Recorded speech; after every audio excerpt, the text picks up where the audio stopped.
馬太福音說什麼？第3章，他是我的愛子。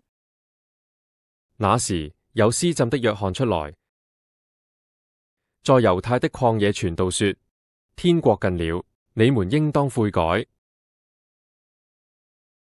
又向法利賽人和撒都該人說：毒蛇的種類啊，誰指示你們逃避將來的憤怒呢？耶穌從加利利來到約旦河見約翰，要受他的浸。約翰說：我當受你的浸，你反倒上我這裏來？耶穌受了浸，隨即從水裏上來。忽然天為他開了，神的靈仿佛鴿子降下，落在他身上。從天上有聲音說：這是我的愛子，我所喜悅的。